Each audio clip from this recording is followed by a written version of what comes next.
Nous étions cette année au Festival international du film d'animation d'Annecy pour découvrir en avant-première mondiale les films qui marqueront le cinéma d'animation dans les mois à venir. Sur place, nous avons eu le plaisir d'interviewer le réalisateur américain Steve Hudson pour nous parler de son premier long métrage d'animation Stitched qui sort au cinéma ce mercredi 17 décembre.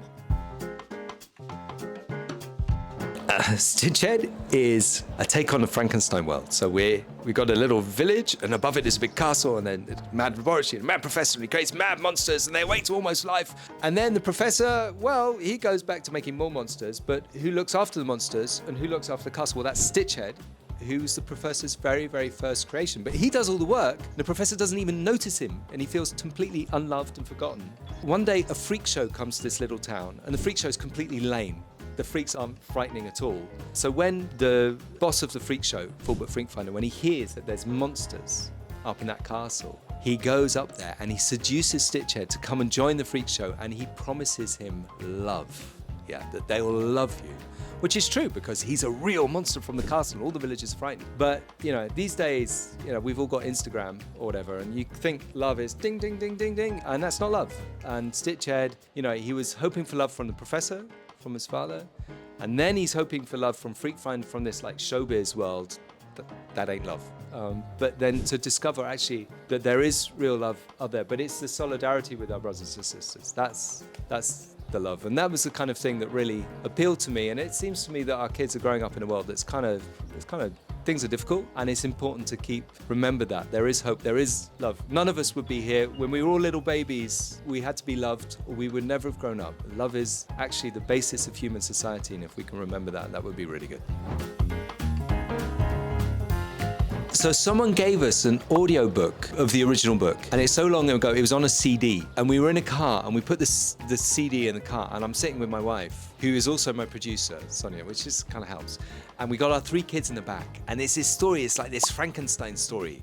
There's a little village, and there's a big castle above, and in the castle there's a mad laboratory and a mad professor, and he's creating monsters, and he awakes them to almost life, and all the kids are like, this is really good. And we loved the genre, because he had so much fun with the genre, because we know this kind of story. So I think my kids, I don't think any of them ever seen a Frankenstein movie, but we understand this situation. It's like part of our collective unconscious. Yeah, we understand this movie. We know if the villagers, if they form an angry mob with their torches and their pitchforks, okay, there's trouble. Yeah, so it's a real story where you don't need to explain very much. We just get it. And it means as a director, you can play with the whole Frankenstein genre. And the other thing was the characters were so cool. So like Stitched, he's a kid, but who has to take on the responsibilities of an adult. His father is just not there for him, and he's got to take care of all these monsters and all the castle. And that was really emotional. It moved us. The book is really moving. And on the other hand, Creature, who's just born and everything is fantastic. Oh, you're my best friend ever. And he's just it's the friend everybody should have. Everybody should have a Creature in their life. He was just so cool that we just said, okay, this is it. If we're ever going to make an animated movie, this is the perfect animated movie to make. All the monsters are handmade, so everyone is completely individual, and so we wanted to make the whole universe completely handmade. Yeah, so it's not straight lines and geometry. It's everything is kind of, and it's just about holding together. But when I was a kid, I loved pictures of big machines, and you don't know, what does this do? And so that if you look at it on a big screen in the cinema, what's that? And so I hope it's like a film where you can enjoy to come back and watch it a second time to, look at that. It's full of these little details. And once you've got that kind of world that was created by the book, it's like you play. You're playing. You just, let's make a mad laboratory. Yeah, cool. It's got a big laser. The logic of the material kind of gives you a clear framework to have fun and to make stuff. Yeah. So David is our animation director. So this is my first animation movie. So I know nothing. I've done live action direction, and I've done a lot of voice work, so being a voice actor and voice direction.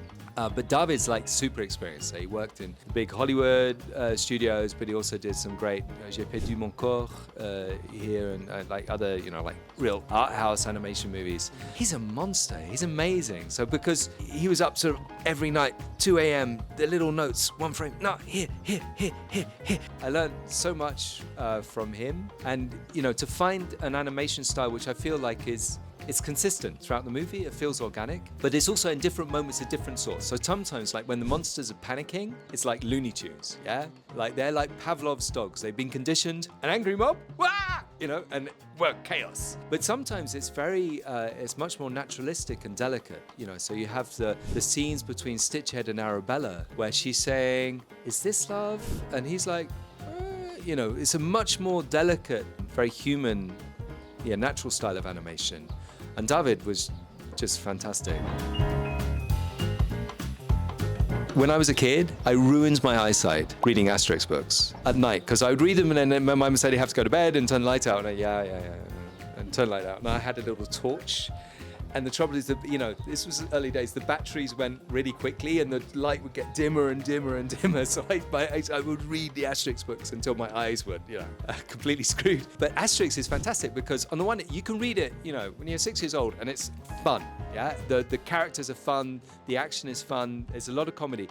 But you can read it again as a teenager and you see more. And you can read it again as an adult and you see more. And you understand all the extra levels of humor that are in there, all the references that you didn't get when you were a kid, but it's there. So we wanted to there's something there for the kids, but also for dad. Oh, it's a Stanley Kubrick reference, to have those things at the same time. And if you don't know Stanley Kubrick films, it's fine. It doesn't matter. You can enjoy it as it is. But if you, look, that looks like E.T. Yeah, you can enjoy it. Yeah.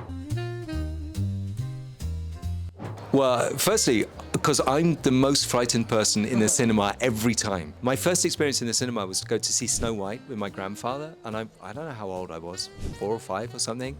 And then the dwarves, hi ho, stop the yeah, they're great, they're funny. The Queen came, and she turns herself into a witch with a poisoned apple.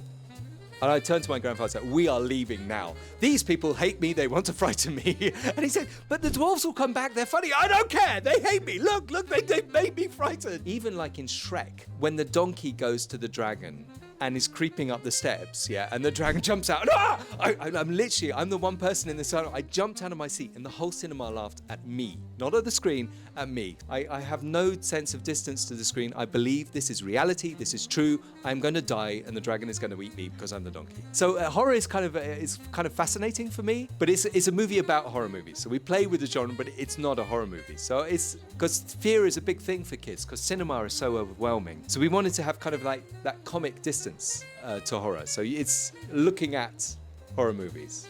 So like Chicken Run takes The Great Escape and makes it into a movie using the idioms of The Great Escape.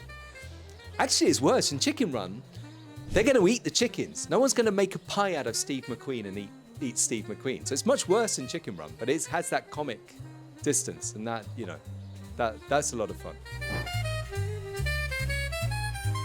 Yeah, so animation and music always kind of go together, because even when there's no music, there's rhythm to the action. To animate well, you have to feel the rhythm and the timing. And, even just when we started with the la bande sonore, like the radio play to Act 2, that was the very first thing created, and that was like the foundation for all our work, to have the timing, to make the jokes work first on the audio level, and then to do the storyboards and everything after.